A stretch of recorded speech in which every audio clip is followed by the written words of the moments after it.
Hello மக்களே, welcome to நம்ம channel. இந்த வீடியோவில் எங்கள் வீட்டில் செஞ்ச மீன் குழம்பு பற்றி தான் போட்டிருக்கேன். இந்த வீடியோவை ஸ்கிப் பண்ணாமல் பாருங்கள். இதுக்கு சின்ன வெங்காயம், இஞ்சி, பூண்டு, தக்காளி, அப்புறமா புளி கொஞ்சம் எடுத்துருக்காங்க.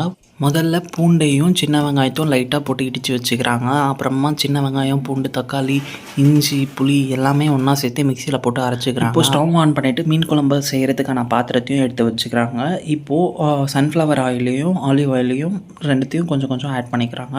அப்புறம் கடுகு, சீரகம் இதெல்லாம் போட்டு பொரிய வைக்கிறாங்க. அது பொரிக்கிற டைமில் கொஞ்சமாக வெந்தயம் எடுத்துக்கிறாங்க. வெந்தயத்தை ஆட் பண்ணி அதையும் கொஞ்சம் ஃப்ரை பண்ணிக்கிறாங்க ஆயிலில். அப்புறம் கருவேப்பிலை தழை போட்டுட்டு அதை கொஞ்சம் பொரிய விட்டுட்டு அப்புறம் இப்போது இடித்து வச்சுருந்த சின்ன வெங்காயத்தையும் பூண்டையும் எடுத்து ஆயிலில் போட்டு மிக்ஸ் பண்ணிக்கிறாங்க. மிக்ஸ் பண்ணிவிட்டு அப்புறம் கொஞ்சம் நேரம் அப்படியே அது பொன்னிறமாக வர வரைக்கும் மிக்ஸ் பண்ணிகிட்டு இருக்காங்க. அந்த வெங்காயம் பூண்டெல்லாம் வதங்குற வரைக்கும் கிண்டிட்டு இருந்தாங்க. அப்புறம் நடுவில் சொல்கிறாங்க பச்சை மிளகா போட மறந்துட்டானான்னுட்டு. ஸோ பச்சை மிளகாவையும் எடுத்துகிட்டு வந்து போட்டாங்க. இது வதங்கிட்ட அப்புறம் நம்ம மீனுக்கு அரைச்சி வச்சுருந்த மசாலா, அதான் இஞ்சி, பூண்டு, தக்காளி எல்லாமே போட்டு அரைச்சி வச்சுருந்தாங்களா, புளியெல்லாம் போட்டு அந்த மிக்சியில் போட்டு அரைச்சி வச்சுருந்த மசாலாவை கொண்டு வந்து ஆட் பண்ணாங்க. இந்த மசாலாவை நல்லா பச்சை வாசனை போகிற வரைக்கும் வதக்கிக்கிட்டோங்க. அது நல்லா வதங்க நமக்கு தேவையான அளவுக்கு, குழம்புக்கு தேவையான அளவுக்கு கல்லுப்பையும் ஆட் பண்ணிக்கிட்டோம். இந்த கல்லுப்பை ஆட் பண்ணி கொஞ்ச நேரத்துக்கெல்லாம் ஆயில் பிரிய ஸ்டார்ட் பண்ணிடுச்சு மசாலாவை விட்டு. ஸோ நல்லா மசாலா நல்லா வதங்கிட்ட அப்புறம் மஞ்சள் தூள் ஆட் பண்ண அப்புறம் நம்ம வீட்டில் அரைச்ச மசாலா தூளையும் ஆட் பண்ணிக்கணுங்க.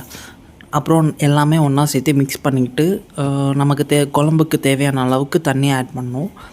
அந்த தண்ணியை ஆட் பண்ணிவிட்டு கொஞ்சம் நேரம் கொதிக்க விடணுங்க. சேம் டைம் நம்ம என்ன பண்ணுறோன்னா, அந்த ஃபிஷ் இருக்குல்ல அதை வந்து கல்லுப்பு போட்டு வாஷ் பண்ணி வச்சுக்கலாம். எங்கள் அம்மா நல்லா கல்லுப்பெல்லாம் போட்டு க்ளீனாக வாஷ் பண்ணி ஃபிஷ் எடுத்து வச்சுக்கிட்டாங்க.